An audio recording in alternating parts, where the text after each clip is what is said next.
come on the stage, Dr. Jani sir, and today's three presenters, Dr. Shrikant Bahulkar sir, Prasad Joshi sir, and Madam Leena Hunnargikar. Please come to the stage so that we can quickly start our session today. Come back. Namaste all of you. This is Renuka Panchal, and I am warmly welcoming all of you in the second session of this symposium, Sanskrit Study in Maharashtra. And in this session, we have again three scholarly papers which will be presented by Dr. Shrikant Bahulkar sir, Prasad Joshi sir, and Leena Hunnargikar, Dr. Leena Hunnargikar. And this session will be chaired by Dr. Girish Jani.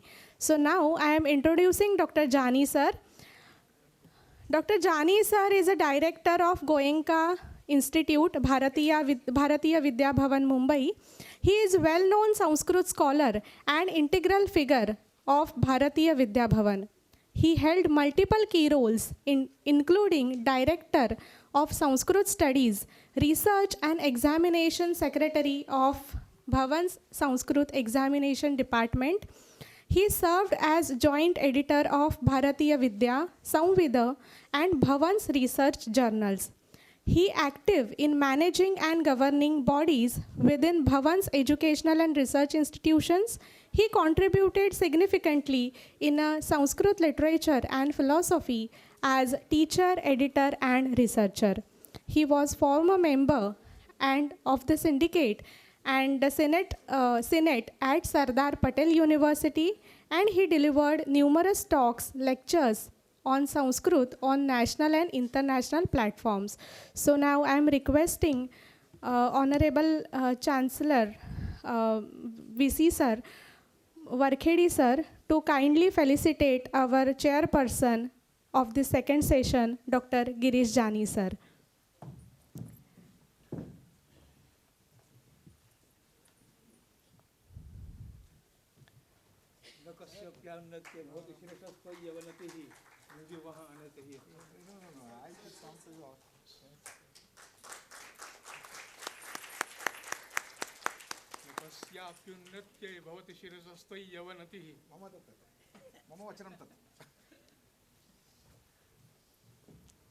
Thank you, sir.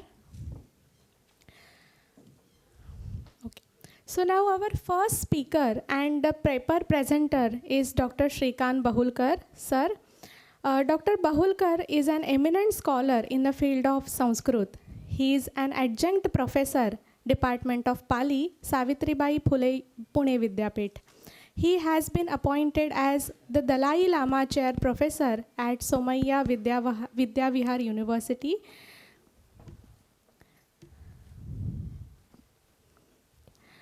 He is a chief investigator, a Bhagavad Purana project by Bhandarkar Oriental Research Institute, Pune. Dr. Shrikant Bahulkar is a prominent Sanskrit scholar known for his in-depth study of Vedic literature and rituals. His scholarly work spans a variety of topics within Sanskrit studies, showcasing his versatility and in-depth knowledge of the field of the Sanskrit. Now I would like to request him to present his paper titled Sanskrit Education in Pre-Independence Days, a Unique Experiment in Maharashtra. Please, sir. Thank you. At the outset, I thank my colleagues at the Department of Mumbai University for inviting me to make a presentation in this seminar. The title of my paper is Sanskrit Education in Pre-Independence Days, a Unique Experiment in Maharashtra. First, I will speak about Sanskrit education under the British rule. During the British rule in India, a new method of studying Sanskrit was introduced. The teaching medium was mostly English, and the pattern was similar to that of the Western studies. Thus, there were two distinct methods. first Pathashala method and the Western historical and critical method. As we are aware, the British established 3 universities in Calcutta, Madras and Bombay in the second half of the 19th century, that is 1857. The medium of instruction was English, and the textbooks were also written in English, mostly by the British or Western scholars. They introduced new subjects such as social sciences, mathematics, and so on. Until then, there was only one medium, that is Sanskrit, and the subjects were traditional Sanskrit Shastras, namely the 6 darshanas, Nyaya, Vaisheshika, Sankhya, Yoga, Mimamsa, Vedanta, and also Dharma Shastra, Sahitya Shastra, and so on. There was also a rigorous curriculum for Vedic learning. Broadly speaking, there were 3 types of education methods: the study of Shastras, Vedic recitation, which is called Vaidiki, and study for the priesthood, that is called Yajniki. And sometimes the students would start learning Vedas, but soon after some time they would turn to Yajniki. And it is not the case of today or in the British rule. Even Patanjali lamented, Vedam adhitya tvarita vaktaro bhavanti.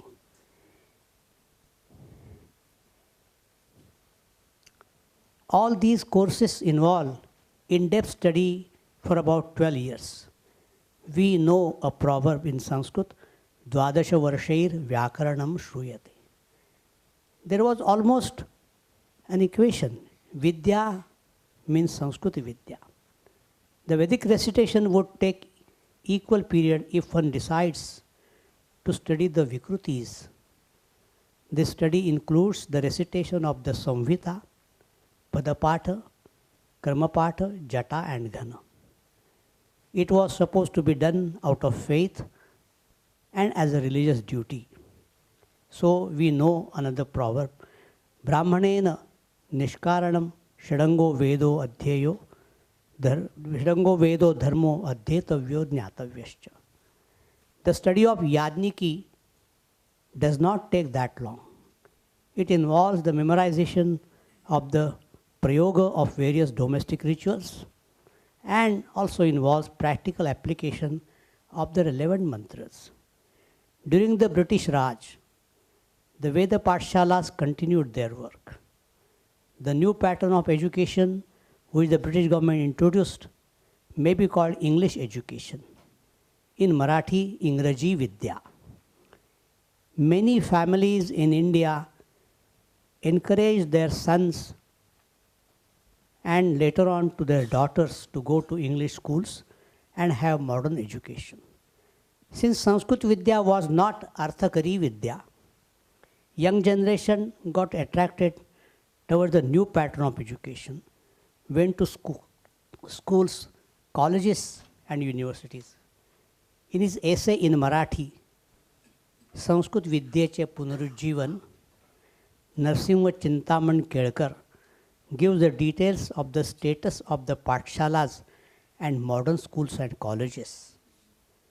According to his survey, between 1900 and 1910, that is within a period of 10 years, the number of Sanskrit Pathshalas in India dropped down from 1929 to 1429. It means 500 Pathshalas had to be closed down. The number of students reduced from 23,000 to 22,000. While the number of Pathshalas was drastically dropped down, the number of students did not reduce to that extent if compared with that of the Pathshalas. While the students were still attracted towards the traditional education, the number of teachers imparting the traditional education started reducing because According to Kelkar, they found it difficult to find adequate means of their livelihood. The second point in two methods, Pathshala and Western method. During the British rule in 1854, Charles Wood, the Secretary of the State of India, sent a dispatch to Lord Dalhousie, the then Governor General of India. Following his recommendations, the British government established in 1857 three universities, as I said. A number of traditional Pandits also learned English and started teaching Sanskrit at the universities. Several Western scholars visited India and studied the Sanskrit language and scriptures with traditional Pandits. Some Indian scholars, well versed in the traditional method, adopted the Western method, taught Sanskrit, and also prepared textbooks. Sanskrit was one of the mandatory subjects in high schools, but medium of instruction was English. The students would memorize the Sanskrit roots and the model verbal forms through English. For example, they would say Gama Gacchati, to go. Still, the pattern of the study of Sanskrit in schools included memorization of Shabdarupavali, Dhaturupavali, and grammatical sutras and karikas. These karikas included one that begins with Shaklupach, Bushrich, Vachvich, and so on. It is a list of 103 roots. Acharya Prahlad Keshav Atre made fun of this karika in one of his plays. Until 1940, Sanskrit was a mandatory subject in schools. There was no specific textbook for the matriculation examination. The examiners set the papers where they would ask to translate any prose passages from Kadambari or similar prose works, and difficult passages from any Mahakavya or similar works. There were books on grammar prepared by Western scholars, and also Indian scholars such as R.G. Bhandarkar felt the need of preparing textbooks. Thus, there were two methods of teaching Sanskrit language and traditional subjects: the Shastras, the Pathshala method, and the Western method. There were advantages and disadvantages in both the methods. The traditional Pandit would study a number of texts in one discipline and memorize them. This method was called Pankta Adhyayana, study of the entire text line by line. There were no selected passages from various texts. The Pandits specialized in one Shastra would also have knowledge of some other Shastras, namely Vyakarana, Mimamsa, Nyaya. And so, thus a scholar well versed in these three Shastras would be called Padavakya Pramanajna. However, he would not know and would not bother about the historicity of the author, his place or date, textual problems such as interpolations, if any. He would not suspect that there could be two different authors having the same name, or the text written by someone else was ascribed to an age-old famous author. He would sincerely accept the traditional belief that Patanjali composed three different works in yoga, grammar, and Ayurveda. Even Patanjali had, I think, some doubts about some of Panini's views, but he therefore said, Deva Jnatum Arhanti, the gods alone know what Panini had in mind. This method lays emphasis on memorization of text, their study through Sanskrit medium, and Shastrartha or debate with the opponents. He would not challenge the validity of the arguments put forth by his predecessors. If at all he feels that the argument is not valid, he would just say, idam chintyam. The modern method of studying Sanskrit Shastras would offer a historical and a critical approach, an ability to translate the text with annotations, writing monographs, books, and articles devoted to various problems in a particular Shastra, a comparative study of similar text, the chronological position of various authors and texts, a study of textuality and intertextuality. This method does not insist on the study of a complete set of traditional texts. Rather, the newly introduced Western method prescribed selections from traditional texts. Since the scholar who is trained in the modern method may not necessarily memorize the text, he would consult the dictionaries, indexes, concordances, and other study tools. A scholar teaching the subject would consider this as a profession and not as a religious duty. However, he would be able to grasp the subject and devote his whole life in teaching and research. The concept of research is a modern one, although there are some examples of critical approach of traditional scholars. Thus, both the methods had their strong and weak points. There were some modern scholars who had studied the Shastra in a traditional way and have also mastered the modern approach. We know all these scholars, like Western scholars, Professor George Cardona, who visited Varanasi, lived there, and studied Sanskrit grammar with a Pandit, his guru, Raghunath Sharma, through Sanskrit medium. And there were many Indian scholars who had good traditional background, but also adopted Western method. Professor B.K. Matilal, our teacher, Professor S.D. Joshi, there would be a number of scholars like that. The third point is nationalistic education.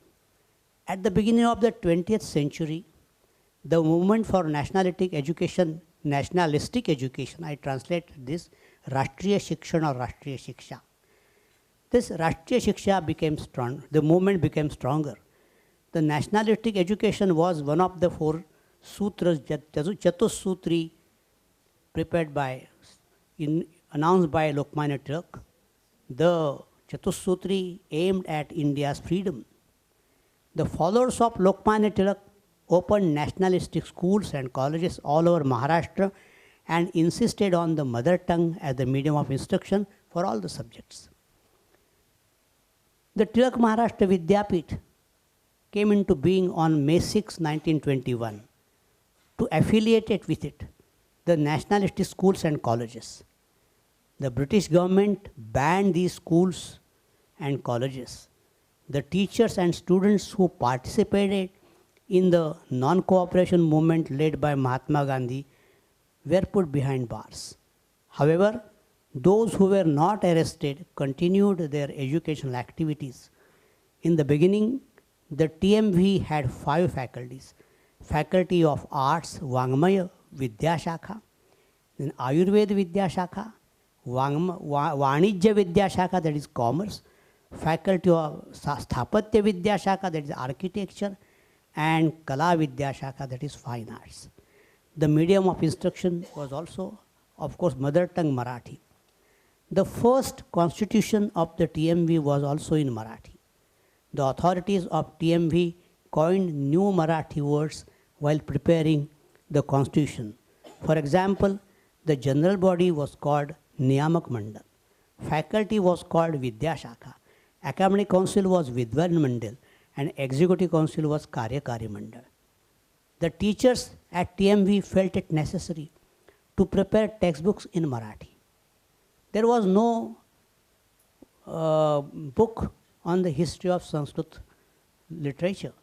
So Chintaman Rao Vaidya, who was also one of the founders of Tilak Maharashtra Vidyapith, who was also teaching Sanskrit at Tilak Vidyalaya, wrote a book, Sanskrit Vangmayasa Trotak Itihas.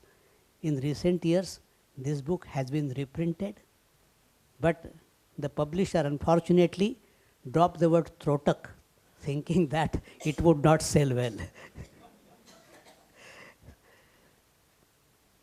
Then we know Shivram Mahadev Paranspe, Kaad Karte Paranspe. Okay. So we know that he brought on an edition of Artha Sangraha with its translation and his own commentary in Marathi. These books were very popular. There are many other books which were prepared for this curriculum, for this study, which were in Marathi. The students who passed the examinations of Visharad, that is BA, and Parangat, MA, they would find it difficult to get a job because they were not considered qualified by the British government. Many of them joined the non-cooperation movement of Mahatma Gandhi. After they were released from the jail, they could not get proper jobs. Those who got the degrees of Ayurvidya, Visharad or Parangat could start their medical practice to some extent, because in 1938, the British government appointed a commission called Gilder Commission, which gave recognition to traditional Vaidyas and allowed them to have medical profession. But those who had the degrees of Vangmay Visharad or Vangmay Parangat, they found it difficult to get a proper livelihood. I remember my teacher, Dr. C.J. Kashikar, he was one of them. They were not given due recognition even by the society. Again, I would refer to Acharya Prahlad Keshav Atre. Once he made a fun of these bachelors in the words, टिमवीचा वावी होण्यापेक्षा TMTCचा TC होणे बरे. After the establishment of TMV in 1921, the first phase of 12 years was full of educational activities and enthusiasm. Many students left the schools and colleges. One of our teachers, Acharya Vipra Livame, VP Limaye, he was in the final year of BA in Ferguson College. He left the college and joined Tilak Maharashtra Vidyapit, and he was the first Mumbai Visharad, stood first in the first examination which was conducted in June 1921. Later on, the number of students started diminishing. This later phase faced difficult time. The nationality schools and colleges were banned. That's why the TMV had no much work to do except conduct of examinations of the degrees mentioned above. As already said, there was a good response to the courses in Ayurveda. The study of Sanskrit and the works on Ayurveda was an integral part of this syllabi. During that period, there were no other courses and examinations of Ayurveda through Marathi. And the British government also asked Tilak Maharashtra Vidyapit to conduct the exam of Ayurvidya Visharad and Parangat for their purpose. The TMV was the first institution that conducted these courses through the Marathi medium. The British government recognized the degrees for medical practice. In the context of Sanskrit education, I should mention the name of Ramchandra Damodar Desai, who prepared a primer of Sanskrit in Marathi. It was Sanskrit Pravesh, the title is Sanskrit Pravesh. He followed the traditional approach to some extent, but prepared the textbook based on the pattern of R.J. Bhandarkar's Sanskrit reader. I mean, Dr. Bhandarkar, we know, he followed the Western pattern, like first person, second person, third person, like gachami, gachava, gachama. It's not gachati, gachata, gachanti. And that's why Durga Bhagwat, if I remember correctly, she said, I think she has written somewhere, that Bhandarkar spoiled the Sanskrit education in Maharashtra. It was her own views, but it was more, I think we found it better. Now again, in Maharashtra, the pattern is changed and it adopts, it is the traditional method is adopted. In 1940s, the Vidyapit prepared new Sanskrit textbooks combining traditional and modern methods. The credit goes mainly to Pandit Vaman Shastri Bhagwat, my teacher, and Shivram Hari Dhupkar, the Karyavahar secretary and also Sanskrit scholar in Tilak Maharashtra Vidyapit. Having completed their education at the Pathshala in Ichalkaranji, with Pandit Lakshman Shastri Murgudkar Joshi, they moved to Pune and established an institution called Sanskrit Vidya Parishad. Narasimha Chintaman Kelkar was the president of that institute. Around 1946, Murlidhar Chaturbhuj Lohia, a wealthy businessman in Pune, donated 1 lakh rupees to Tilak Maharashtra Vidyapit for the propagation of Sanskrit. He also donated a land of 6 acres for the construction of buildings and offices and classes in Goltekdi area, where we have now the main campus of Tilak Maharashtra Vidyapit. The land was in Goltekdi area. Until that time, the TMV had no its own space for its office and other activities. But then an old building in Sadashivpet was purchased by TMV to conduct its work. It is called Bhutacha Vada. It's another story. I will narrate it later on sometime. Kelkar was also a member of the governing body of TMV. He suggested to Bhagwat and Dhupkar to merge their institute into TMV and join Tilak Maharashtra Vidyapit for the propagation of Sanskrit.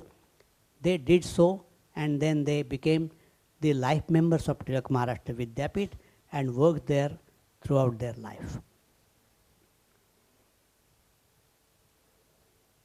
TMV established a Sanskrit college. It was called Sri Balamukunda Sanskrit Mahavidyalaya. And people wondered first that Balamukunda must be something like a school for children. But it was not like that. It was named after the grandson of Lohia, namely Mukunda Murlidhar Lohia. That's why it was called Balamukunda Sanskrit Mahavidyalaya. That was the beginning of the school level Sanskrit examination from TMV. As the Vidyapit was a secular institute, the students of different faiths had free access to education. Bhagwat and Dhupkar prepared the textbooks for the school level examinations, and the title of those books were Gadya Padya Mala, Prathamam Kusumam, Dvitiyam Kusumam, Tritiyam Kusumam, and Chaturtham Kusumam. Yeah. The fourth and the last examination was called Sanskrit Bhasha Bhidnya, for which the fourth Chaturtham Kusumam was prescribed. And it was a very interesting book covering all sorts of study of Sanskrit, including Chando Vidyan and Avashyaka, Paniniya Sutrani, and so on. This was a difficult examination, but was useful to study Sanskrit at the matriculation examination. The textbook and the school level examinations of the Vidyapit became popular in and outside Maharashtra. The Vidyapit was known mostly for its Sanskrit education.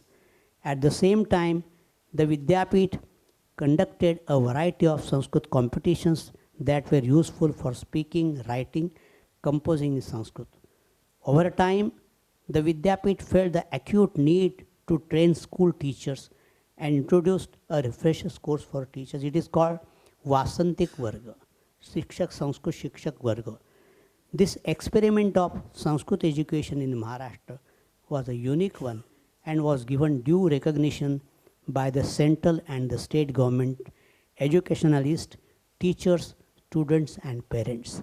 So Pandit Bhagwat and Dhupkar, they worked very hard, and they made every effort to popularize Sanskrit. That's why in Maharashtra, it became almost an equation that TMV means Sanskrit. Thank you very much.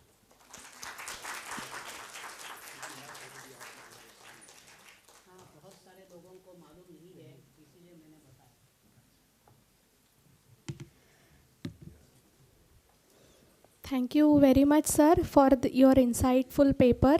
So now I am introducing our next scholar, Dr. Prasad Joshi, sir. He is Pro Vice Chancellor of Deccan College Deemed University, Pune. He holds a PhD degree in Sanskrit from Tilak Maharashtra Vidyapit, Pune, and he has additional qualifications in the field of linguistics and German. He brings over 24 years research experience with special interest in Paninian grammar,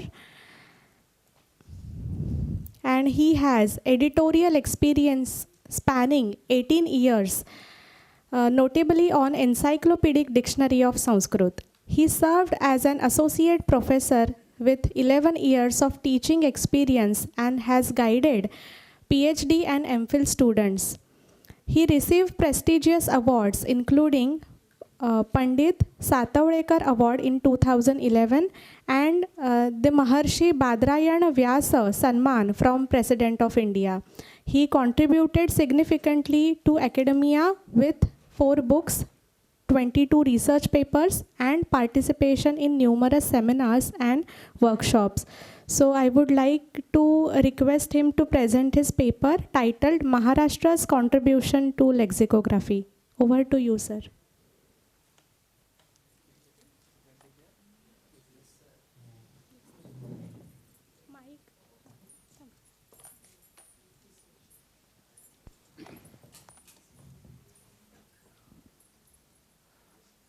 Namaskar, very honorable chair and the scholarly gathering over here. First of all, I am thankful to the organizers for giving me this kind of opportunity to share my thoughts on the contribution of Maharashtra to the field of lexicography in past, present and future. Very briefly, I will do the presentation. So the lexicography and lexicology, these terms are widely discussed elsewhere also. So lexicology is the study of word, lexico and logy, and graphy is actually to write down. So any activity which pertains to writing down, collecting the words and the meaning is referred to by the word lexicography. It's not only the dictionary, but many other types of works like encyclopedia, indices, they also come under the coverage of lexicography. And it is divided into many types based on the principles adopted by the lexicographer. Historical dictionaries, practical dictionaries, encyclopedia, and so other. The Sanskrit lexicography could be seen as divided into some periods, we can say.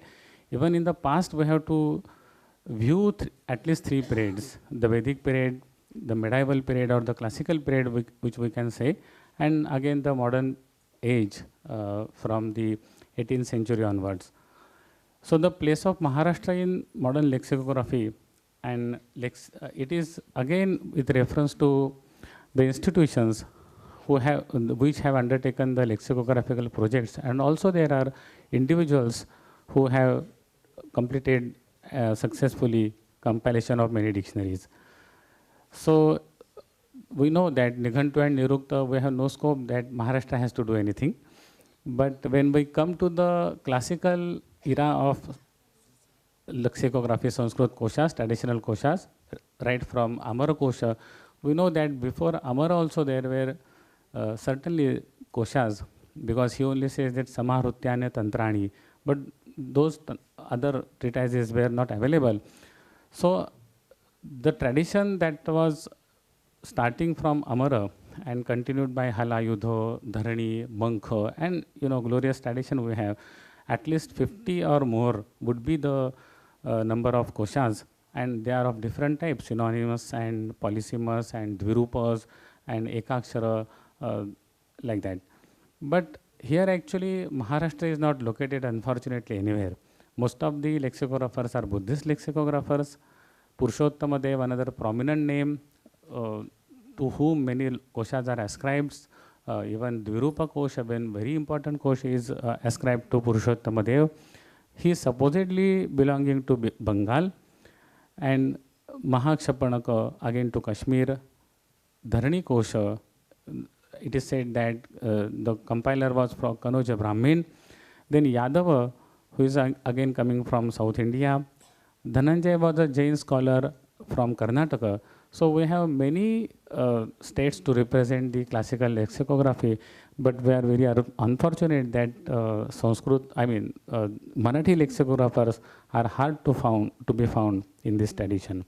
However, Maheshwara is one prominent name, but the Dvirupa Kosh and some other Kosh which are ascribed to Maheshwara, that Maheshwara we are not sure whether he is coming from Maharashtra. But there is one commentary on Amara Kosha, which is written by Maheshwara, and very interestingly, he is giving many Marathi parallel synonyms, parallel words to Sanskrit words. Say for example, Tuvara, Kashaya, he says Turata. Dindima, for that he is using Davandi. So, based on these observations, his expressions, Marathi expressions in his commentary, his probably we can, based on his knowledge of Marathi, it is inferred that he belongs to Maharashtra.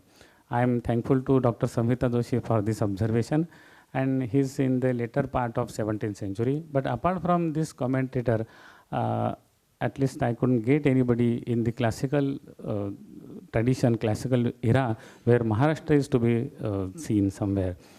But when we come to the modern age of lexicography, starting from the 19th century, late 19th century, many these koshas are bilingual koshas, and it was the activity was influenced by the Western scholars, chiefly the publication of the famous dictionary Sanskrit Wörterbuch from Petersburg by Bötling and Roth, and that actually changed the lexicographical activity of our country. Before PW or before Bötling and Roth's publication, there were many dictionaries also right from Wilson's dictionary. So the entire approach was very different. When we have already seen the Amar Kosha and other traditions, they were chiefly monolingual koshas, arranged in, arrangement was also different, topic-wise arrangement. But when we come to the 19th century, with the bilingual dictionaries, certain principles of dictionary making were set. And in that fashion, now we have again Indian lexicographers to contribute. So few references are there where we find Maharashtra is also contributing.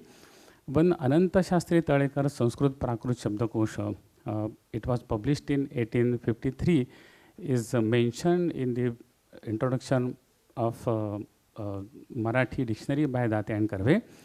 And again, this dictionary is also very important. It is not drawing the vocabulary from directly from the literature, but the words are selected from Amar Kosha and other Dharani Kosha and other few koshas. And around 5,000 words are collected in Ananta Shastri Talekar's dictionary, and they are commented upon. The grammar is also given, and Marathi meaning is given with some hypothetical quotations maybe. But it is not extracting the words from famous books as such, but it is based on Amar Kosha only. However, but here we have this beginning of modern koshas, and where Maharashtra is probably starts its contribution. So it is in 1853, this is the first kosh. Then followed by that, it is followingly we have some important one or two dictionaries are there, like there is one medicines kosh, Shabda Ratnakara by Madhava Chandroba, and it was published in 1870 from Mumbai. So this is another kosha. It is pertaining to the medicinal field, and not all the koshas are it is restricted to this Charaka Samhita, Ashtanga Hridaya, and very few important works of Ayurveda. Then Sanskrutava Prakruta Kosha, it was published by Naro Appaji Godbole, dual authorship with Gopal Jivaji Kelkar in 1872. So we have few dictionaries like that. Again, this dictionary was also based on Amar Kosha, Haravali, medicinal works, and some school books, textbooks, which were probably, as Dr. Bahulkar has referred to, they were probably taught in pathshalas or some schools. So it was probably meant for the beginners or the school going pupils. But this dictionary is also mentioned in the preface of Date Karve's edition. But the most important work, we have to wait for Principal V.S. Apte to come on the horizon. Principal V.S. Apte has made great contribution to the Sanskrit lexicography in modern era. He is to be celebrated as the first Indian lexicographer who has authored successfully or completed the dictionary based on modern principles. This is the, by modern principles, I mean the bilingual dictionary and dictionary which is for which the target language is not the cognate language of Sanskrit, but the international language of Sanskrit, like English. So this is the first, he is the first lexicographer, and he was born in Konkan near Savantwadi. He worked as the first principal of prestigious Ferguson College, Pune, and he was life member of Deccan Education Society. While at service in the college, and he was doing a lot of immense service to the development of the society, he authored 3 dictionaries. Unfortunately, he was short-lived, 34 years of his life. The 3 dictionaries which Apte had compiled are the Students' English Sanskrit Dictionary, published in June 1884, Reverse Dictionary, the base or the vocabulary entry word is English, and the Sanskrit parallel is given in this dictionary. The Students' Sanskrit English Dictionary, again in 1890, and the most important work, the Practical Sanskrit English Dictionary, published in 1890. This dictionary is very, very important. Before the publication of V.S. Apte's this dictionary, already Monier-Williams dictionary was available, St. Petersburg's Wörter book was available, but what was the importance of this dictionary? Actually, it was meant, as the title suggests, Practical Sanskrit English Dictionary. It was meant for the beginners, meant for the students, and also scholars who would like to get knowledge of Sanskrit and Sanskrit language especially.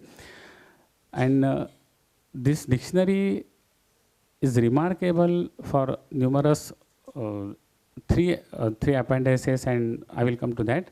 But it is still used, and it was published in 1890.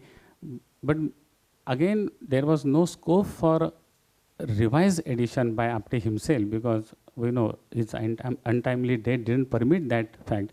So till 1952, only editions were published, but there was no strict revised or enlarged edition of this dictionary as such.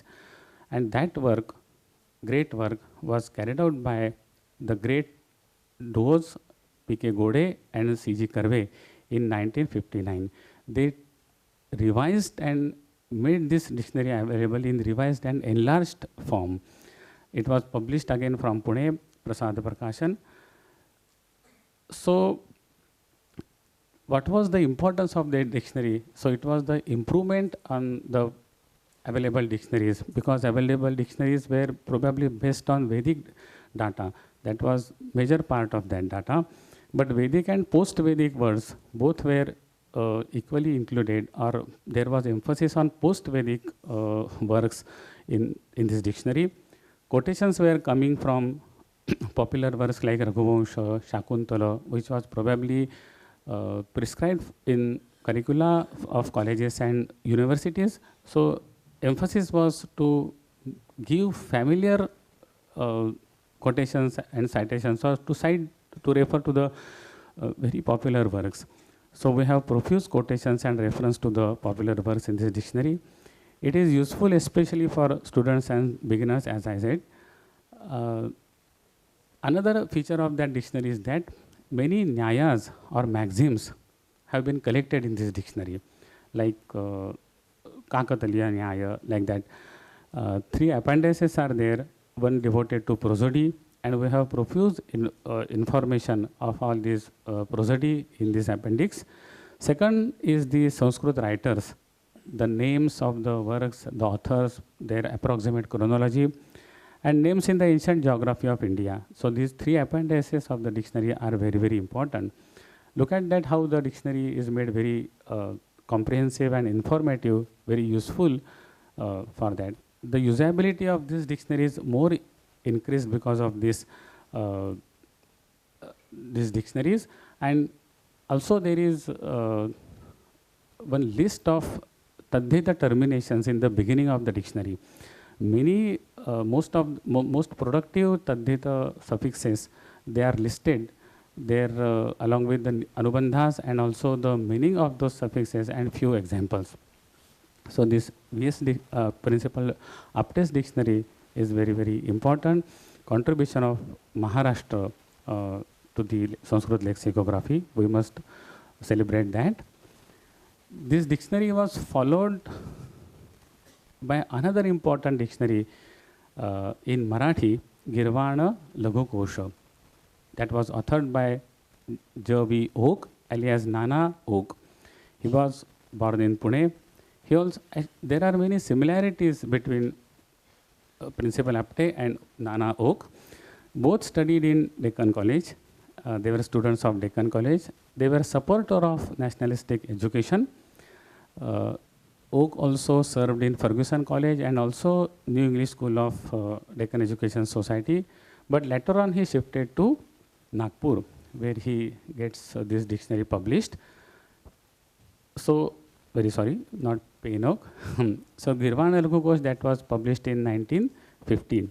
The first Sanskrit Marathi full lexicon, we can say. Third edition appeared in 1960. It was published by his daughter Saraswati Apte. Actually, the Girvana Laghu Kosh has 3 divisions. The first division is, it collects the general words. Second is devoted to the dhatu or verbs, and third to the nouns. Let us have a look at that. So the relation between these two dictionaries is very important. When Karve and Gode, they revised the old Apte's dictionary, in the beginning they only say that the Girvana Laghu Kosha, Sanskrit Marathi dictionary of late Janardana Vinayaka Oak, published in 1915, gives sources of ample new quotations from texts like Upanishads, Ramayana, Mahabharata, Bhagavata, Shukraniti, Stotras, etc., from which we could happily and easily give innumerable quotations. So this is the acknowledgement by these two editors with reference to Oak's work. Actually, in the Girvana Laghu Kosh, we get many quotations, citations, and this is the important part of article authoring of any dictionary. We have to corroborate the meaning, given meaning, through giving quotations from the literature. To support the meaning, the editor has to give quotations or citations from select texts, and that is very, very important part of article of any dictionary. So this is the importance of Girvana Laghu Kosh. Even Karve and Gode, they acknowledge this. Then just now, actually, these two dictionaries which are referred to here now, they are representatives and they are full lexicons, full koshas of language. But we have taxonomical koshas also, like koshas dealing with Ayurveda, koshas dealing with yoga, koshas or glossaries of, say, particular shastras or sciences, Nyaya Kosha, Mimamsa Kosha. So let us take some representatives of taxonomical dictionaries where Maharashtra also is contributing. So this Ayurvediya Shabdakosha must not be overlooked. Ayurveda Acharya Veni Madhav Shastri and Ayurveda Ratna Visharad Narayan Hari Joshi, Ayurveda Visharad Narayan Hari Joshi, they both compiled the Ayurvediya Kosha. It was published by Maharashtra Rajya Samiti आणि संस्कृती मंडळ मुंबई, महाराष्ट्र राज्य साहित्य आणि संस्कृती मंडळ Mumbai in 1968. This is very important medicinal course. Technical terms, quotations, citations, full of references. That is the value adding features of this dictionary. Sanskrit meaning is given and Marathi meaning in short. So any name of plant, name of vyadhi or roga or whatsoever, again we have Sanskrit rendering of that, and then Marathi meaning is given. So it is not only useful for Marathi readers, even if it is in Marathi, it could be of help to other readers also. It is encyclopedic in nature, and we must celebrate this work also as Encyclopedia of Ancient Medicinal Science. just have a look at that one page, how grammar is also given, exact reference is given, and sorry? Okay. So you can say Ausa, Sharira, and plus, and Charaka Samhita, and exact reference is there. Even he's handling the compound words, Ausa, Ausa Skanda, Ausa Vishesha, Ausa Bahushira, like that. He goes on taking the very systematically arranged in based on new principles, modern principles of alphabetical order, separation of compounds, segregation of elements, like that. So, sorry, yeah.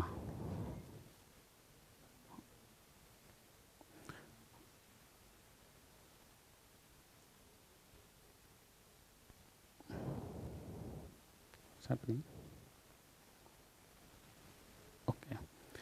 Then again, representative of another type of kosha, Bharatiya Charitra Kosha Mandal. The institute published Bharatavarshaya Prachina Charitra Kosha. I am just selecting some representatives of different types of lexicographies. The main language lexicons we have seen, but Mahamohopadhyay Siddhava Shastri Chitrao, this is very famous and I am sure everybody has used it. So Prachina Sthala Kosha, Prachina Grantha Kosha, and Bharatavarshaya Prachina Charitra Kosha. So the mandal has producing these three important koshas of wide reference. Then this Bharatavarshaya Prachina Charitra Kosha, it is actually based on Vedic, Puranic, Buddha, Jain literary sources, and is describing many personalities including Rishis, Apsaras, the kings, like that. So more than 12,000 personalities till from Chandragupta Maurya, we can say, they are included in this prestigious kosha. Then other important koshas coming from Maharashtra, mention must be made of Yoga Kosha, yoga terms explained with reference to context, and it was published by Kaivalya Dhama, situated in Lonavala in 1972. Over 300 entry words are there. Again, we can see that many other dictionaries are published topic wise or taxonomical dictionaries like Nyaya dictionary from CSS Pune, one being compiled by Dr. Kala Acharya also on of the names of gods and goddesses, Hindu gods and goddesses, dictionary of that. So these are the representatives. But other important works also include Sanskrita Vangmaya Kosh by Pradnya Bharati, Dr. S.B. Varnekar. It is in Hindi and it is divided into 4 parts. The project was actually started by Bharatiya Bhasha Parishad, Nagpur. And Varnekara's Koshas is also widely referred by many scholars. Now I am coming to the biggest contribution of Maharashtra, the Deccan College Dictionary project, which I am privileged to represent here. The project is named An Encyclopedic Dictionary of Sanskrit on Historical Principles. It was conceived by late Professor S.M. Katre, who was the director of Deccan College that time, and great philologist, linguist, mathematics, and a Sanskritist also. So in 1948, actually, the project started.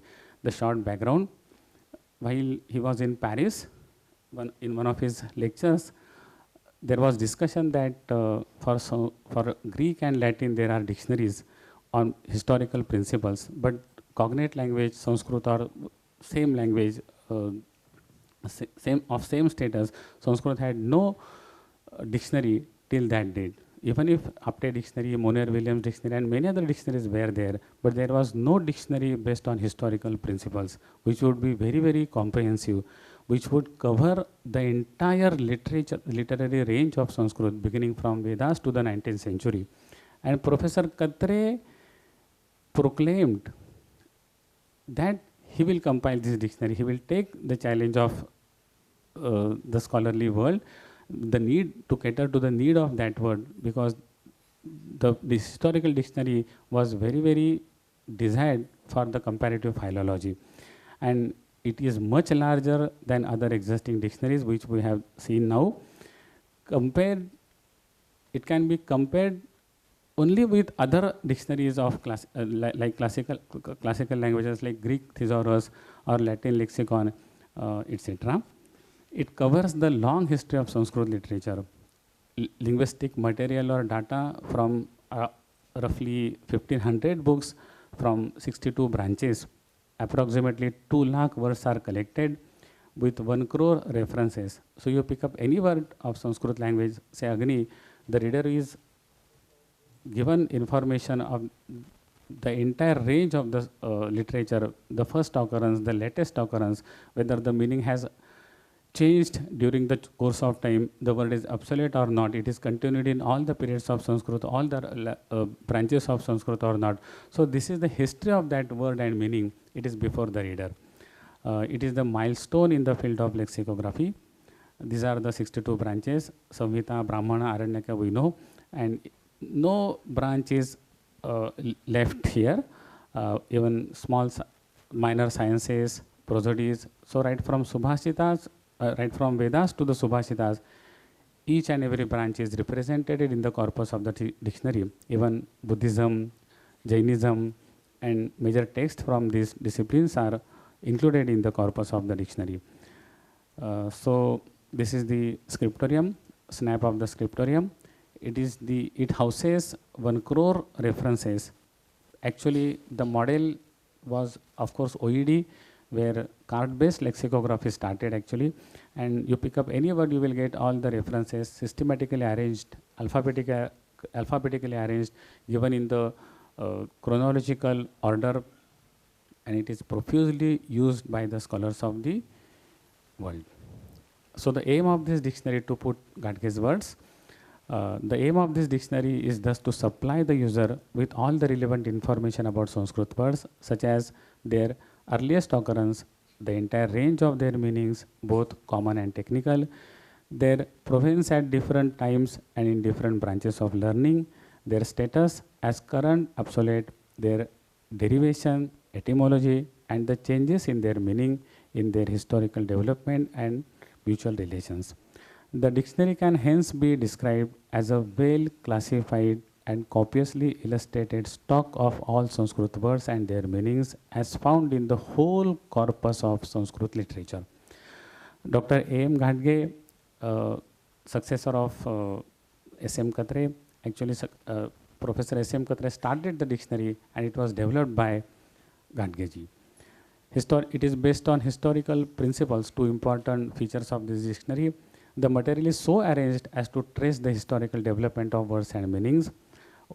OED of the Philological Society is the only successful example of this type of lexicography, and that is why Pune is referred as the Oxford of East because of this dictionary, and we all are very proud of this kind of undertaking. Subject specific and technical vocabulary is given full justice in this. Why it is of encyclopedic nature, let us see. Meaning of word when required is carefully extended in the bracket to note extra information. We just suppose the word abda is there. If you refer to other dictionaries, the meaning will be a year. But we try to give as much as information possible that we have received through the entire range of that literature. So, see, there are many limitations to a lexicographer. He is endowed with few means. What is at his hands? Only punctuation marks, brackets, cross references. These are the means of a lexicographer. With very poor and short, meager means, we have to supply as much as information as possible. So citations are of very useful. So they are to be collected and recorded. So citations are also made as informative as possible with a cultural point of view also sometimes. So this dictionary serves a compact encyclopedia of Indian civilization and scientific thought during the ancient and medieval ages. Just have a look at this entry. Abda, the accent is given, accent variation is also marked. In the Khela accent is deviated, that is also shown. The gender, grammatical information. The earlier works like Altindische Grammatik and De Brunner's work, they are referred here. We just do not say year. If it is to be said, then why we need 1 crore sleeps? So look at that, look at the bracket. As a division of time calculated differently according to the solar and lunar systems, hence 2 types as Arkabda and Chandrabda are mentioned in astronomical treatises, described as consisting of 2 ayanas, a half year, Prabhava, Vibhava, Shukla, etc. are the names given to the successive years in the cycle of 60 years called Parivatsara. This much of information we have given in 3-4 lines, reading hundreds of slips and references. Then renal year, year of age, divine year, number of years, like that, many meanings are there. Ab and the, which means apaha dadati, yachati, cloud, literally bestowing water. So it's a name of plant also, name of a world also. So this kind of information is given. So if turn out any page of this dictionary, the reader is given with ample information as much as possible. Few snaps. So this is the present state, we can say. In the ancient state, where Maharashtra is there, in the probably we have no place, Maharashtra has no place in the classical lexicography except one reference of Maheshwara as a commentator. But in the modern age, certainly Maharashtra is on the map of lexicography, and these are the 3 areas, Pune basically, Mumbai and Nagpur, where modern lexicography bloomed in Maharashtra, and it has taken the name of Maharashtra very high in the field of lexicography. So it is by both institutions and individuals, Pune, Nagpur, Mumbai being centers of this lexicographical activity. So they have preserved actually the tradition of this lexicography. Now about the little present and future, certainly many projects are being undertaken. There is mention must be made of other lexicographical works than Sanskrit, like Pali Dictionary, Multilingual Dictionary at Pune University, some other projects at CSS also, and they are being undertaken. But this is a dying art. We are not getting lexicographers or the scholars, and this field is not attractive. It's not very attractive. Suppose a graduate of Sanskrit language is there, and he has many opportunities. Colleges and universities are beckoning him. They are at very attractive positions. So certainly this activity is really not attracting the new generations. But the challenge of future is that digital lexicography, or the technologically empowered lexicographical activity. And here we must appreciate some efforts in Maharashtra, especially WordNet and other activities at IIT Mumbai, and the new version of Sanskrit Dictionary at Deccan College, Koshashri project.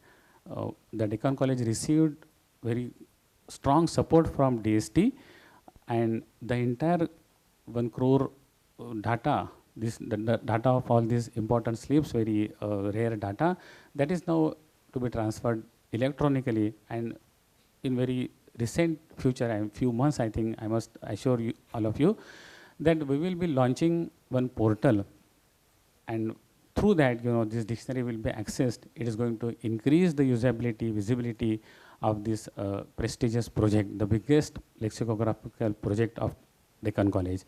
So the symposium aims at 3 divisions: past, present, and future. In future, there are challenges of digital lexicography. Now, there won't be shelves and volumes preserved in the libraries or individual collections, but everybody has laptop, even phone apps are there.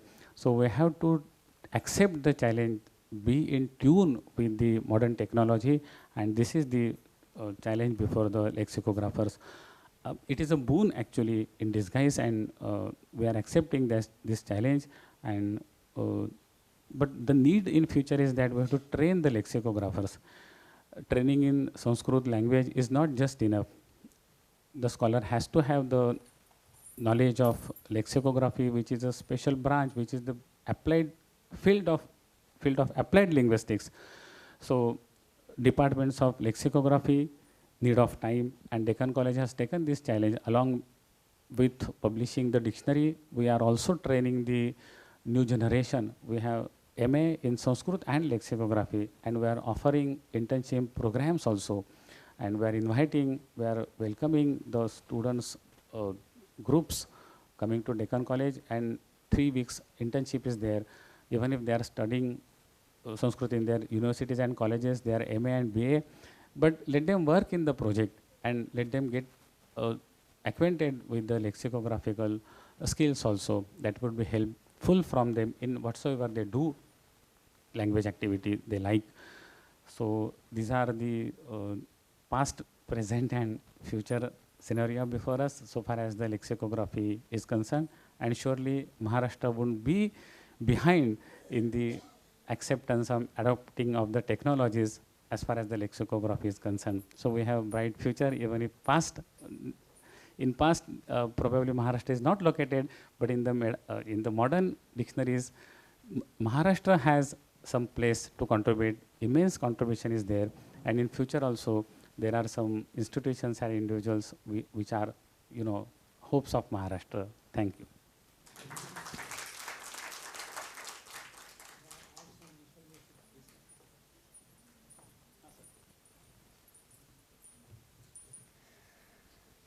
Thank you so much, sir, for making us aware about the world of lexicons and the science of.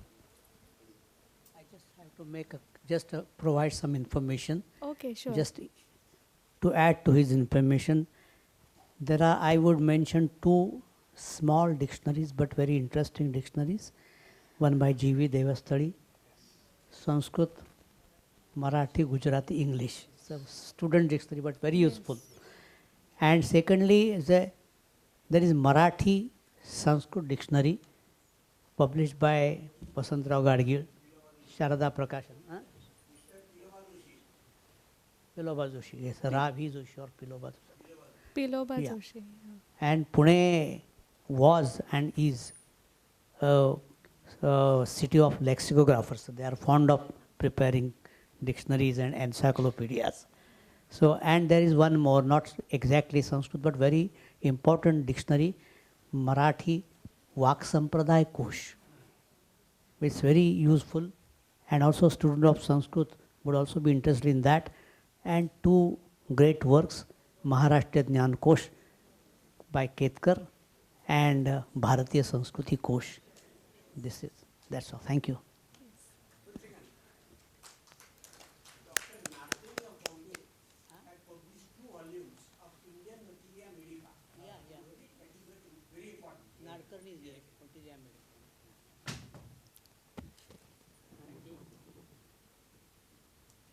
Thanks for these additions, but I restricted to Sanskrit lexicography and especially the language lexicography and just taxonomical lexicons as representatives I mentioned here. But I am aware that there are many koshas like that, and we can add one bibliography also when time permits. But I take this opportunity to thank Professor Varkhedi ji, who is here, who is supporting Maharashtra. And very recently, he has been instrumental in releasing very magnificent grant to Deccan College for this project. So, Sahyadri दिल्लीच्या मदतीला गेला तसं दिल्ली आता सह्याद्रीच्या मदतीला आलाय. Thank you so much. So it is really helpful for Maharashtra to locate ourselves on the map. Yeah, thank you. Okay, thank you so much, sir. Now, in this session, we have another scholar from Nashik, and her name is Dr. Leena Hunnargikar. She is an assistant professor at HPT College, Nashik. Dr. Leena Hunnargikar. Hello. Hello. येतोय? Okay, thank you. Dr. Leena Hunnargikar is an esteemed Sanskrit scholar with PhD from IIT Bombay, focusing on empirical study of Swarita accent under Dr. M.A. Kulkarni in 2013. She achieved UGC NET set and she holds master's and bachelor's degree in Sanskrit from Savitribai Phule University, specialization in Veda. She also received gold medal in Veda from Savitribai Phule University, and she conducted minor project on Sanskrit teaching and learning and presented 26 papers, contributed publications including books and academic journals. Also, she has certification in Charaka Samhita, diploma in Pali, and also she is a Bharatnatyam Visharad. So I would like to request her to present her paper titled Contributions of Sri Krishnaji Vinayak Vazhe with reference to Sanskrit studies. Thank you.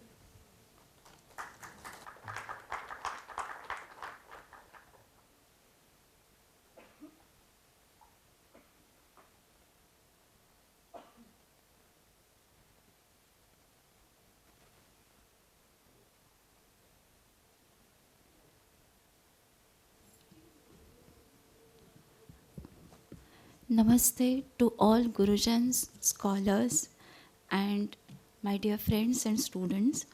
First of all, I would like to thank organizers to give me this opportunity on this occasion of Hiraka Mahotsava of the University of Mumbai. I came from the place where legacy of scholars like Dr. G.V. Devasthari, Dr. C.V. Kenghe, Dr. R. Deshpande, Dr. R.D. Karmarkar, Dr. G.K. Bhatt, Dr. Valu Kulkarni, Dr. R.S. Zog, these scholars were from that place. And on the other hand, being the pilgrimage and holy city, the place is known as for various traditional scholars like Vaiyakarana Kesari, Vakaran Ratna Lakshman Shastri Garge, Vedamurti Karmakanda Pradipakar Anna Shastri Vare, Mahamhopadhyay Sridhar Shastri Vare, Shatapatha Bhaskara Vedamurti Lakshmikant Dikshit Ji, Vedamurti Sri Krishna Shastri Godshe, Sri Achyutrao Modak, Shankaracharya Dr. Kurtakoti, and Sri Sayanacharya Joshi, who introduced a Sayanam Paddhati in a Jyotish Shastra. And I have come from that city in Nasik. There are many scholars like Dr. Maba Kulkarni, who is a student of Dr. G.V. Devasthari and who has done his research mainly on the myths in the Brahmana Granthas, which is unpublished yet. The tradition of composers is also in Nasik. There are many scholars like Balkrishna Shastri Godshe, Tatya Shastri Garge, V.K. Chhatre, who have written Sanskrit texts in Shastra tradition also and in drama Sahitya also. And still this writing or composition tradition is in Nasik. We have Pandit Kishore Shastri Limaye, who has composed Mahakavya recently in 2020, named Agni Sambhavam on Honorable APJ Abdul Kalam, our former president. And today, I would like to speak on Honorable Shilpa Kalanidhi Shri Krishnaji Shastri Vinayak Vazhe, about whom I have heard from my teachers, Dr. Ashok Nene, Shri Vijay Prasad Upadhyay, and Dr. Siddharth Vakankarji, who is present here. Through their talks about the eminent scholar, made me curious about the scholar, and I began to read about his life and works. Shri Krishnaji Vinayak Vazhe was a good combination of traditional as as well as modern scholarship. He worked as an officer in PWD before independence of our country. In his academic days, he was very much disappointed to see that in his curriculum of engineering, he never came across a single reference to Indian texts. After completion of his studies, he joined PWD. He was transferred at many places in Maharashtra. As a part of his service, he transferred to Nasik, and till the death, he stayed in Nasik. In his stay at Nasik, he began to search books related to Shilpa Veda, which is a Upaveda of Atharva Veda, and in search of references, he visited many libraries in India and outside India, initial time period of 20th century. In those libraries, he come across near about 4,000 manuscripts related to the topic, and among them, he himself studied 50 manuscripts in detail and copied some of them. Inspired by Bal Gangadhar Tilak, he resigned from his post and began to write articles and books related to the topic. His mainly work or writing is in English or in Marathi, but the references which he has used, or on the basis of references his writing is done, are from Sanskrit, like Vishwamedini Kosha, Taittiriya Aranyaka, Shatapatha Brahmana, Matsya Purana, Srimad Bhagavad Gita, Shankha Smriti, Amara Kosha, Shilpa Dipika, Vastu Rajavallabha, Mayamatam, Kashyapa Samhita, Shilpa Deepaka, Kautilya Arthashastra, Yoga Vasishtha, Rugveda Parashariya, Krushi Nissara Shigu, Saura Sukta, Kapila Manushalaya Chandrika, Manushya Vidya, Atharva Veda, Varaha Purana, Ratna Samuchaya, Rasaratna Samuchaya, Yukti Kalpataru, some of the Dharma Sutras, Agastya Samhita, and many other Sanskrit texts he has used to go through his research, and on that reference, on the basis of that references, he has written many works. Mostly, we can classify his writings into four categories. One is Dharma Shikshanam, the other is Vyapara Shikshana, the third is Rajakiya Shikshana, and the fourth is totally he devoted to Shilpa Shastram. Among them, while writing on Vyapara Shiksha or Rajakiya Shiksha, he was having references in front of him from Kautilya Arthashastra, but mainly his focus was the current Vyapara or current methods of trading and current political thoughts like Grama Panchayata, Sthanik Swarajya Samstha, and how municipalities work, etc. But when he was dealing with the Dharma studies and Shilpa Shastra, his focus was on Smriti literature while dealing with this Dharma Shiksha. He has written 8 books mainly. The Dharma Shikshanacha Onama. Onama means origin. So he was as stated earlier, that he was a good combination of traditional academia, traditional schooling or traditional mentoring, and at the same time he was from the modern academia also.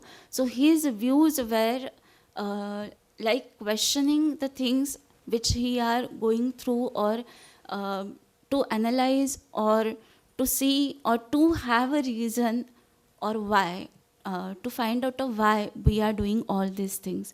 So he has realized that if, as he was a patriot and having a national thought influence on him, he was involved in, he has in his mind traditional or our traditional pedology. He was working on that. As stated that he was influenced by Bala Gangadhar Tilak, and he was thinking about Swadesha Shikshana. This he was his prominent thought, and he realized that Indian mind is having two approaches.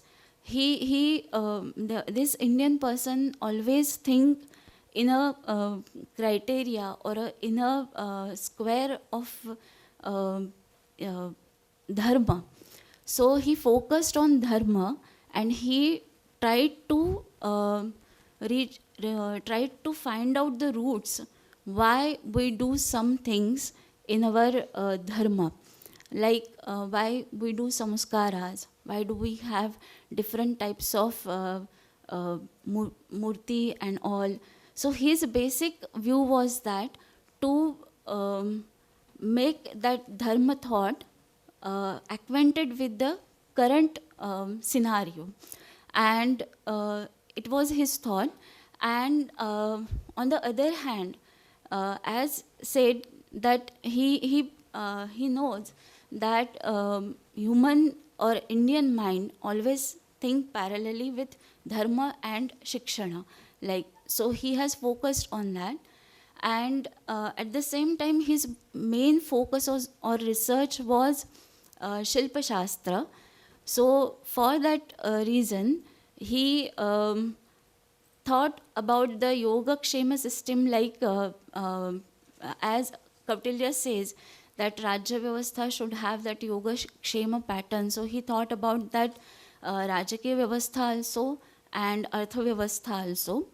And in Shilpa Shastra, he mainly wrote his focus, or his main book was Bhrugu Shilpa Samhita. Actually, this Bhrugu Shilpa Samhita, we do not come across this book now, because he himself was came across the text in fragments, and he got that, he received that book from Ujjain, and he on the basis of those fragments, he actually designed or regenerated the Shilpa Shastra system, or the Shilpa Veda. That is his main contribution.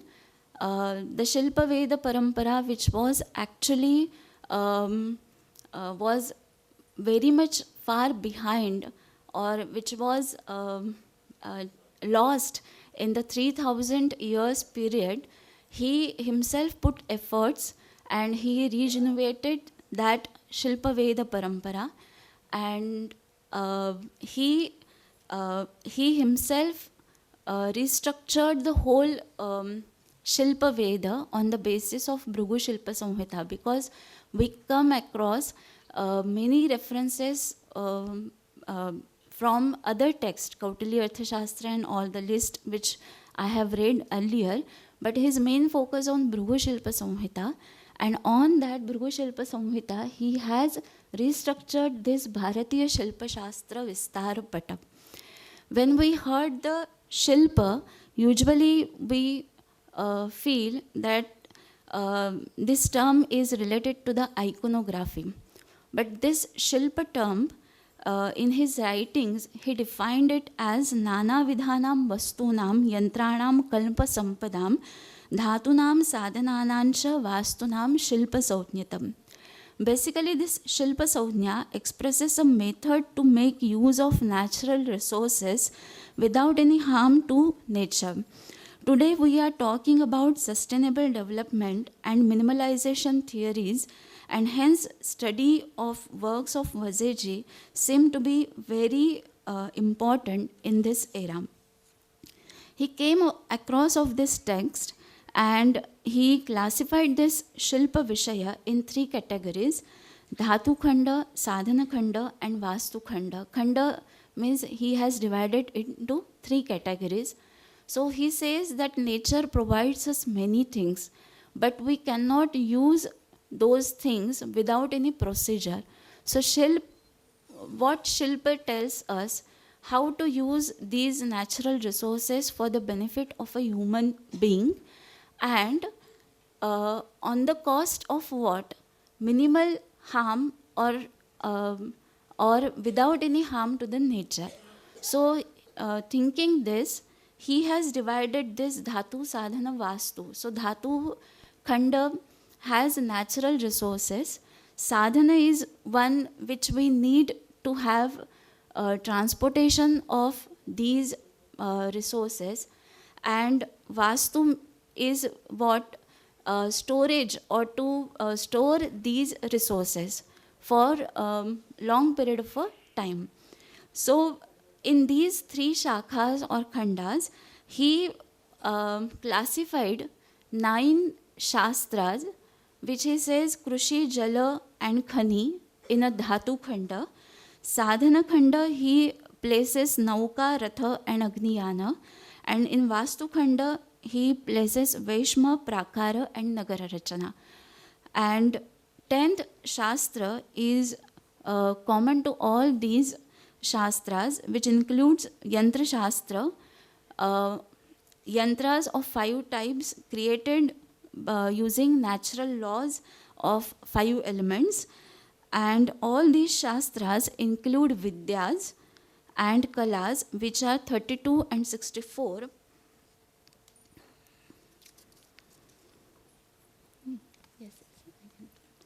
Which are 32 and 64 in number accordingly. So this was his whole contribution, and on the basis of these Shilpa Pata, he was making aware people that you should learn this Shilpa Shastra or Shilpa Veda, because it is related to human life. His thought was that though his basic foundation was from Veda, but his thought was that Vedas do not say or express the spiritual aspect only, but they have the materialistic view also. And they have Adi Bhautika knowledge, which we can use for our benefit. So it was his view. And from that point of view, he has reconstructed all these things. And the other thing which is very rare we find, that he understood that we have this Shastra Parampara which we have lost, but we have these Karagira Parampara in our society who do not know that they are doing the work which is prescribed in Shastras, but they don't know the methodologies. So he was trying to learn these techniques which were present in that society. So at the same time, he was researching, textual research he was doing, and at the same time he was focusing on what this Shilpa means various these things which have different types of productive works or professions they are doing. So he was similarly thinking about these two. And the other thing, at the same time, he was literally making efforts to have these all things in our curriculum, our school curriculum or college curriculum. Now in this national education policy, we are really focusing on this Indian knowledge system and indigenous knowledges. So work of this Krishnaji Vinayak Vazeji is really implementing or with relevance in this era also.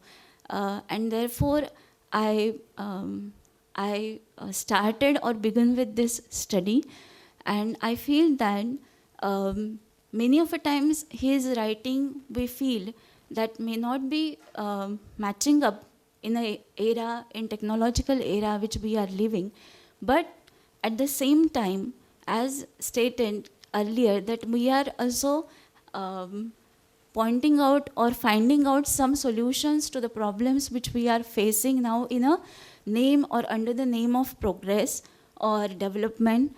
And we are also searching for sustainable development. So study of his text is a need of a time, and after studying his text we can come to the conclusion, or we can have some solutions to the problems which we are facing. And I'm really thankful to give me this opportunity, and I'm really thankful to all Gurujans. Thank you.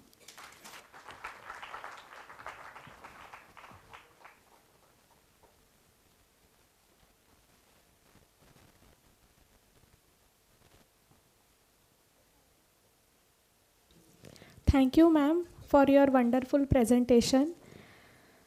So now I am requesting to our chairperson, Dr. Jani sir, to comment on all the papers.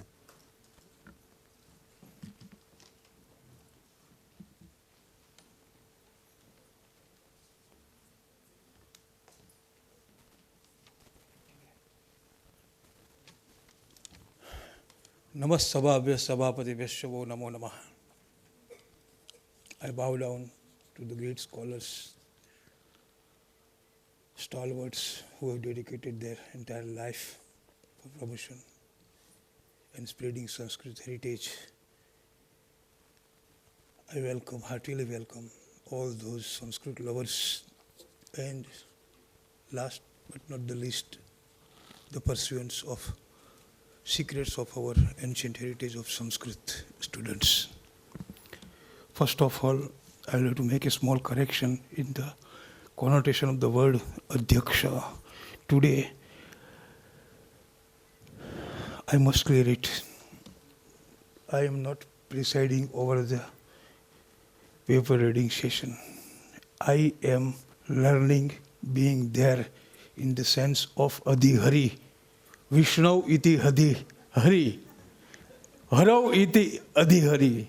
Something like that. Because can I dare to comment upon his work? He is an institution in himself.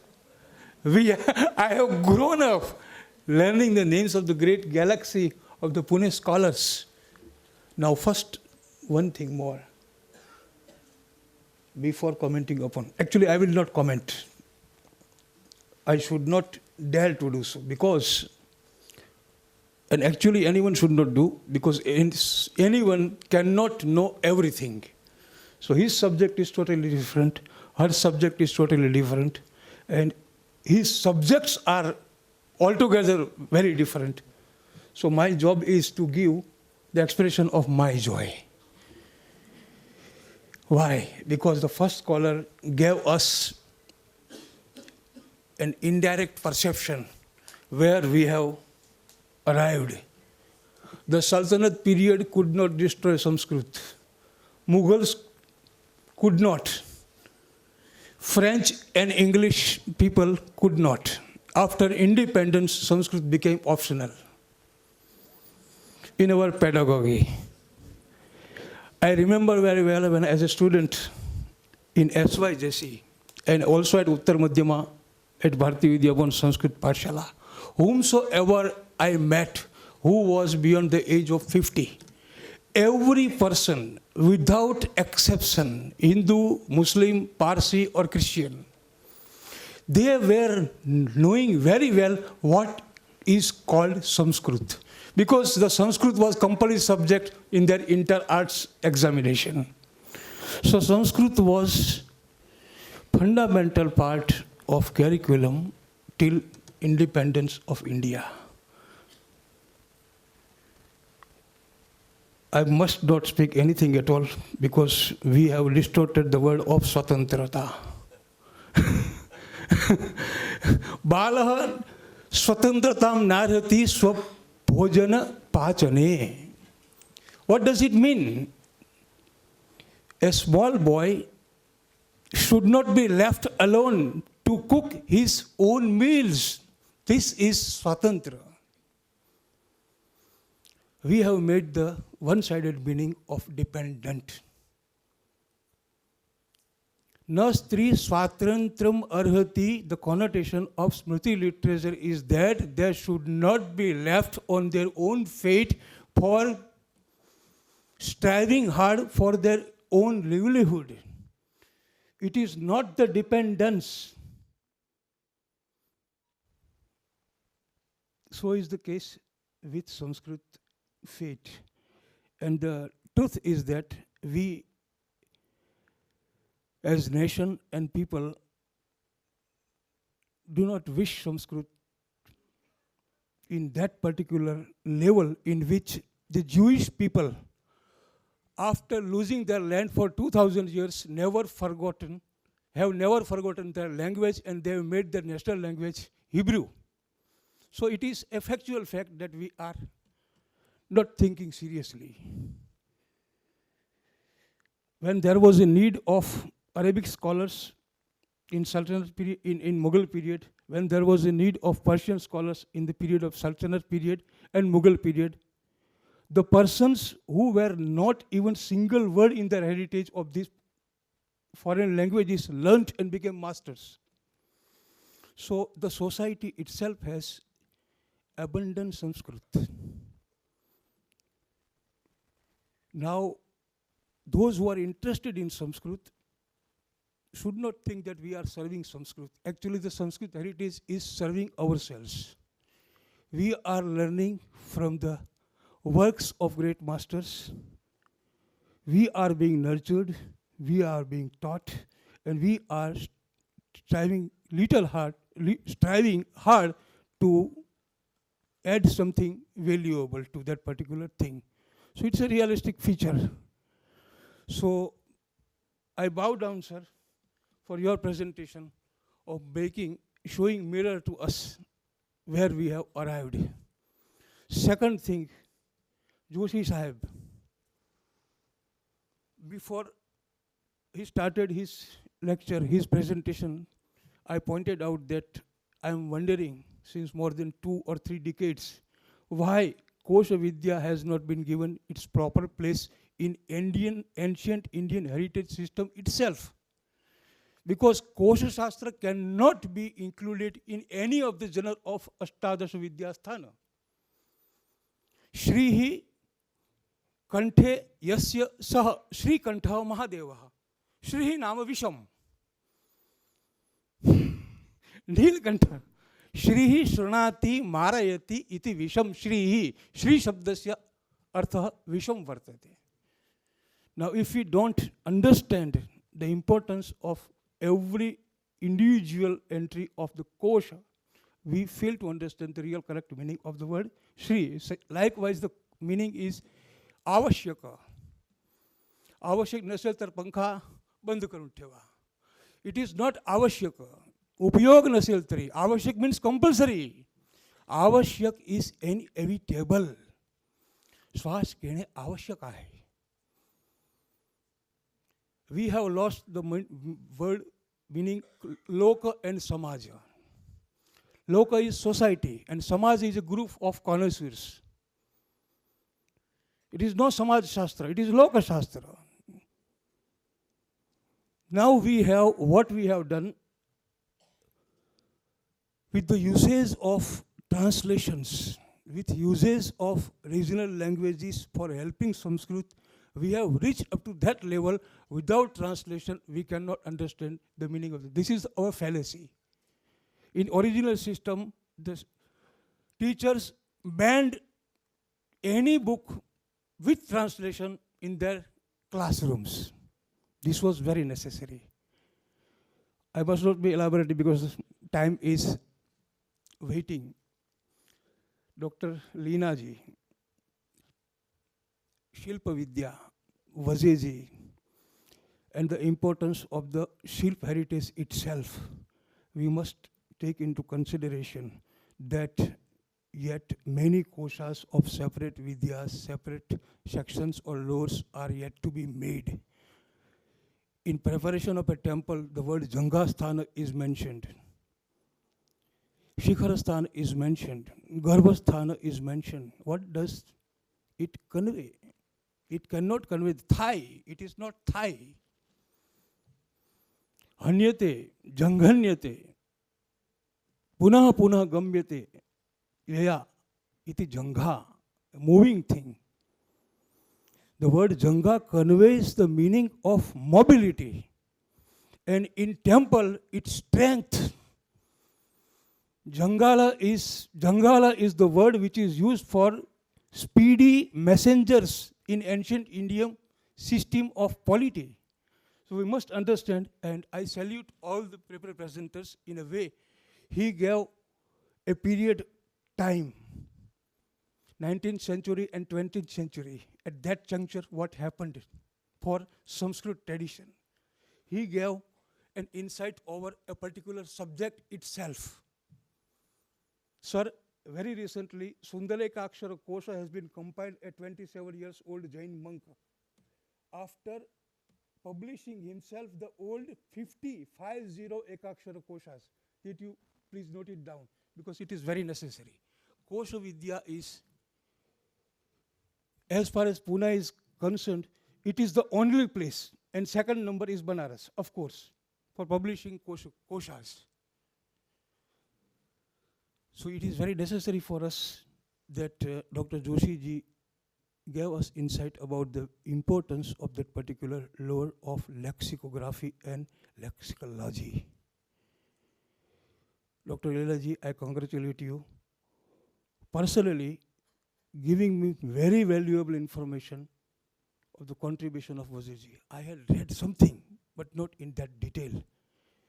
And a person who is not in the line of traditional Sanskrit learning or teaching, a person who is not in the line of modern educational system of colleges and universities, and a person who is not being patroned by any pit or big business house, still can contribute to Sanskrit heritage. And I have only one example, like our Bhatkhandi ji.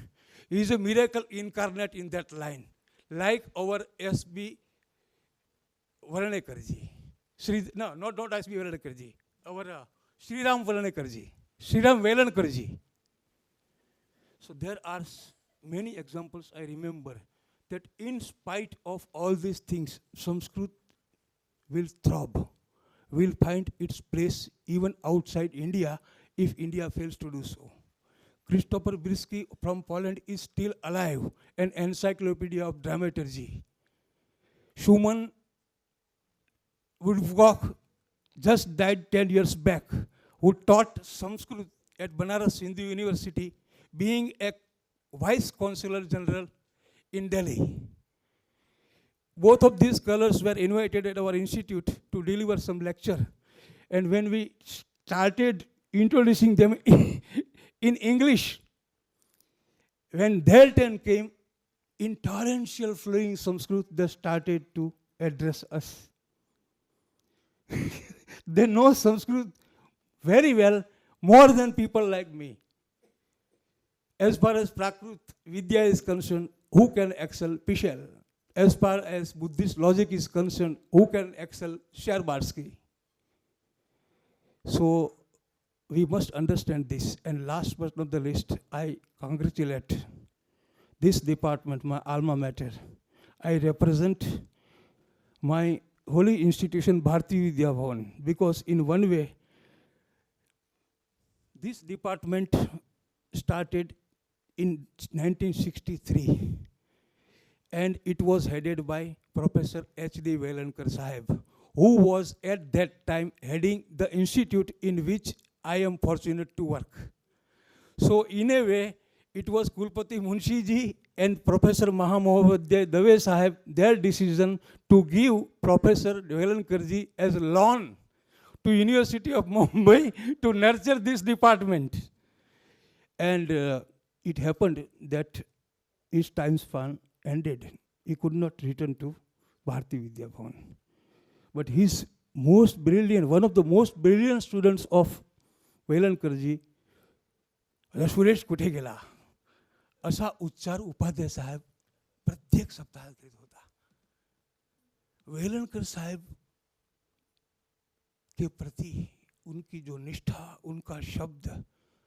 Shastri hall में रहते थे नाना चौक में, मुझे ज़्यादा समय नहीं लेना है, एक वाक्य के बाद समाप्त कर दूंगा।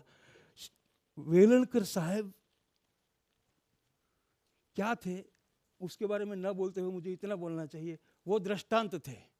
इसीलिए मैं महाराष्ट्र को पैन इंडिक एग्जिस्टेंस समझता हूँ।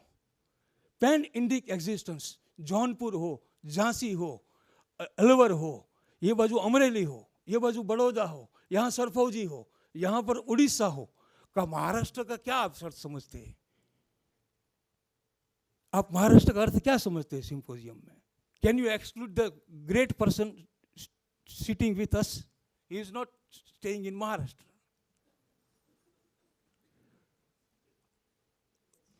विचार करने लायक वस्तु है। Maharashtra is not a noun, A phenomenon बन गया है। उस अर्थ में कोई भी संस्कृत पढ़ने वाला व्यक्ति आपटे साहब के कोर्स से अपरिचित है और काले साहब के वांग्मय से अपरिचित है तो उसने संस्कृत पूरी तरह से नहीं पढ़ा है। खत्म हो गई बात, वहां बात समाप्त हो जाती है, शुरू होने के साथ ही समाप्त हो जाती है। मुझे बहुत ज़्यादा बोलने का अधिकार भी नहीं है और हैसियत भी नहीं है, लेकिन इतना बोलता हूँ कि मैं आनंद को पूरी तरह से व्यक्त नहीं कर सकता हूँ। एक सजेशन देकर जाता हूँ, बाद में बहुत अवसर नहीं आएगा। स्वास्थ्य काफ़ी मूल स्थान पर जा रहा है। हम संस्कृत बोलते हैं तो क्या जैन और बुद्धिस्ट स्कॉलरों के महान प्रदान को हम कभी काउंट क्यों नहीं करते हैं? हम जब संस्कृत बोलते हैं तो हमारे सनातन धर्म के अलावा जिन विद्वानों ने अपना पूरा जीवन इंडोलॉजिकल और संस्कृत रिसर्च में डाला है, उनकी कृतियों की चर्चा क्यों बहुत कम की जाती है? ये बहुत याद रखना होगा। हमने 800 साल से जैन और बुद्ध शास्त्रीय प्रतिवाद करना बंद कर दिया। खंडन मंडन परंपरा में कुपमंडुकता स्थिति आ गई। उनके कोई उत्तर 800 साल से हम नहीं दे सके, चाहे न्याय के हो, चाहे मीमांसा के विषय के हो, चाहे थियोलॉजी के हो, चाहे तत्वज्ञान के हो। यह धीरे धीरे हम बहुत सीमित होते जा रहे हैं। हमें और थोड़ा वास्ट होना होगा। हम संस्कृत को भी बहुत व्यापक समझते हैं। राजशेखर ने काव्यमीमांसा में कहा कि उनकी पत्नी ने कहा, अरे प्राकृत को जानते नहीं और संस्कृत को रस पंडित होने की बात करते हो, शर्म नहीं आती है? उसने अपनी पत्नी का कोटेशन राजमीमांसा में डाला है। बहुत विदुषी थी, क्षत्रिय लेडी, राजशेखर ब्राह्मण। तो यही महाराष्ट्र के साथ जुड़ी हुई बात है। अरे आपको लज्जा नहीं आती है संस्कृत के पंडितों? आप प्राकृत को जानते नहीं हो और संस्कृत के रस की शास्त्र बात करते हो। अविनाभाव संबंध है पाली, प्राकृत, लोक भाषा। और मैं मराठी भाषा को संस्कृत ही बोलता हूँ, सिंधी भाषा को संस्कृत ही बोलता हूँ। उनका लौकिक स्वरूप हो गया है। जने वेद में था बहुवचन, जना जने, जने बहुवचन था, आपने छोड़ दिया है तो क्या वो इनकरेक्ट हो गया या ये इनकरेक्ट हो गया? लोगों की चॉइस है, चल जाती है। निर्धन की जगह पर निधन हो गया। हुआ है कि नहीं हुआ है? लाइफ से बड़ा धन क्या है? इसीलिए निर्धन है शब्द मूल, तो निधन हो गया। मर जाए, असली गरीब तब हुआ जो मर गया, प्राण चले गए। बस इतना बोल करके बहुत धन्यवाद देता हूँ। ये पूरी गुरु परंपरा को, शकुंतला जी को, डॉक्टर माधवी जी को, सुचित्रा जी को, मेधा देशपांडे जी, रेणुका जी और उनके साथ जुड़े हुए पूरे गिरवाण सेवा सप्रयास के समुदाय, सभी को मैं नमस्कार करता हूँ। और मैं अपनी भारतीय विद्या संस्था की ओर से इस वस्तु के लिए साधुवाद देता हूँ। और आप सब ने अपना वैदुष्य धन मुझे देने के लिए काबिल समझा, इसीलिए मैं अपने आप को धन्य मानता हूँ और उसी का घोष करता हूँ जिसे मैं धन्यवाद करता हूँ। धन्योहम, धन्योहम, धन्योहम।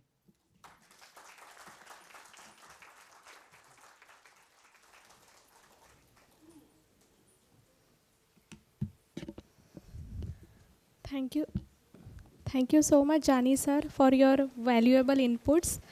So now I am requesting to chairperson to felicitate and give a certificate to all the presenters for this session. So firstly, Dr. Shrikant Bahulkar sir.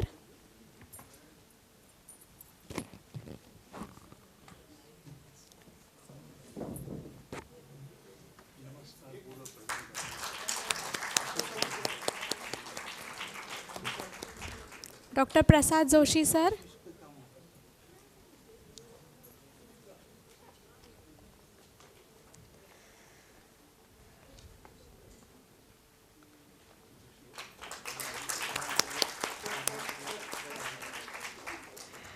And Dr. Leena Hunnargikar.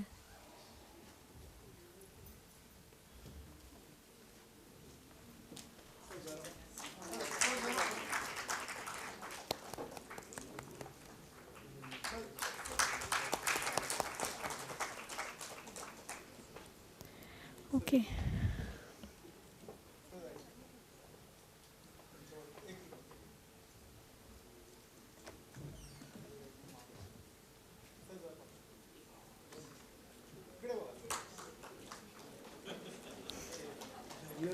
Okay. So thank you so much. So we are concluding this session. And now we have lunch break. So I am requesting all of you to join together for lunch. And we are running behind time. So kindly take a lunch within 30 minutes. Thank you.